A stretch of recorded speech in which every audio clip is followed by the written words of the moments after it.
Halo, Assalamualaikum warahmatullahi wabarakatuh. Selamat pagi semuanya. Pagi ini jumpa lagi dengan saya, Cik Wan, di ruang kerja Dinas Pendidikan Daerah Kabupaten Biren.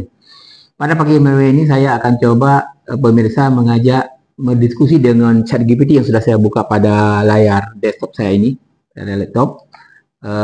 Saya akan ajak ChatGPT diskusi tentang seputaran pelaksanaan Biren sebagai kota santri. Oke? Halo, selamat pagi ChatGPT. Halo, ada yang bisa saya bantu hari ini? Oh ya, selamat pagi. Saya ini berada di Kabupaten Biren. Selamat pagi, bagaimana kabarnya? Di mana Alhamdulillah, sekarang nih? Alhamdulillah baik. Saya ini berada Halo, di Kabupaten Biren.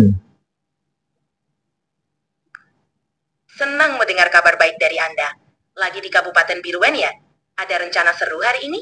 Iya, kebetulan hari ini hari Jumat. Kami di Kabupaten Biren sebagai kota santri.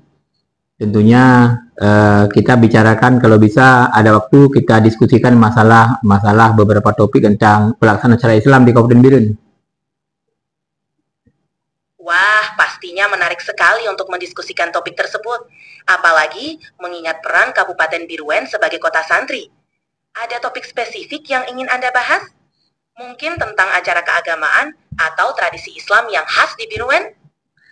Ya, kira-kira menurut ChatGPT topik apa saja yang bisa kita bahas? Coba saya diberikan lebih kurang 5 topik lah yang bisa layak kita bahas pagi ini berkaitan dengan pelaksanaan kota santri di Kota Biren. Tentu, berikut 5 topik yang bisa kita bahas terkait pelaksanaan kota santri di Kabupaten Biruan. Pendidikan Islam, bagaimana pondok pesantren dan madrasah berperan dalam membentuk karakter santri dan memajukan pendidikan Islam. Kegiatan keagamaan, seperti Maulid Nabi, Isra Mi'raj, dan kegiatan rutin lainnya, serta pengaruhnya terhadap kehidupan masyarakat. 3. Peran ulama dan tokoh agama. Bagaimana peran ulama dan tokoh agama dalam memimpin dan membimbing masyarakat di bidang keagamaan. 4. Peran ekonomi pesantren. Diskusi tentang bagaimana pesantren dapat berkontribusi pada pemberdayaan ekonomi umat melalui berbagai usaha dan keterampilan. 5. Perkembangan teknologi dalam dakwah. Bagaimana penggunaan teknologi dan media sosial dalam mendukung dakwah dan penyebaran informasi keagamaan di era modern. Bagaimana?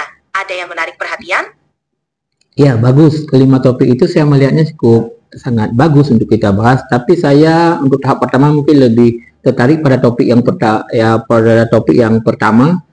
Kira-kira apa sih yang bisa kita bahas untuk topik pertama itu yang lebih menarik bagi masyarakat Kabupaten Biren? Baik, fokus pada topik pendidikan Islam ya. Untuk masyarakat Kabupaten Biruan, kita bisa membahas beberapa aspek menarik seperti inovasi dalam kurikulum. Bagaimana pondok pesantren dan madrasah di Biruan mengembangkan kurikulum yang tidak hanya berfokus pada ilmu agama, tetapi juga pengetahuan umum dan keterampilan hidup. Peran pesantren dalam masyarakat. Diskusi mengenai bagaimana pesantren berperan dalam membimbing dan melayani kebutuhan spiritual dan sosial masyarakat sekitar. Program pembelajaran modern, mengulas bagaimana pesantren mengadopsi teknologi dan metode pembelajaran modern untuk memperkuat proses pendidikan. Kontribusi alumni pesantren, melihat bagaimana lulusan pesantren berkontribusi dalam berbagai sektor, baik di tingkat lokal maupun nasional. Kemitraan dengan institusi lain. Bagaimana pesantren bekerja sama dengan pemerintah, organisasi non-pemerintah lainnya, untuk meningkatkan kualitas pendidikan dan kesejahteraan santri. Topik mana yang menurut Anda paling relevan atau menarik untuk diangkat dalam diskusi? Oke, kita bahas dari yang pertama dulu tentang kurikulum. Bisa dijelaskan lebih lanjut? Tentu, dalam konteks pondok pesantren dan madrasah di Kabupaten Biruan, inovasi dalam kurikulum bisa meliputi beberapa hal, seperti integrasi ilmu agama dan umum. Kurikulum yang menggabungkan pelajaran agama Islam dengan mata pelajaran umum seperti matematika, sains, dan bahasa Inggris sehingga santri mendapatkan pendidikan yang komprehensif. Pendidikan keterampilan hidup. Pengenalan keterampilan praktis seperti kewirausahaan, teknologi informasi, pertanian, atau kerajinan tangan untuk mempersiapkan santri menghadapi dunia luar. Metode pembelajaran aktif. Mengadopsi metode pembelajaran yang lebih interaktif seperti diskusi kelompok, proyek kolaboratif, dan pembelajaran berbasis masalah untuk meningkatkan keaktifan dan kreativitas santri. 4. Bahasa Arab dan hafalan Al-Quran.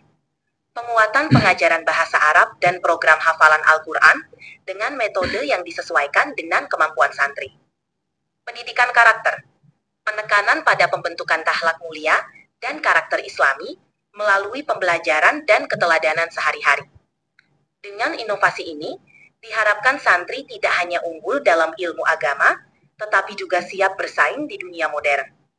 Bagaimana menurut Anda? Semoga informasi ini bermanfaat. Jika ada yang ingin didiskusikan lebih lanjut atau topik lain yang ingin dibahas, jangan ragu untuk bertanya.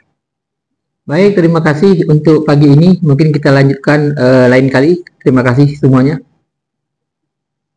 Tentu, senang bisa membantu. Sampai jumpa lagi, dan semoga harimu menyenangkan.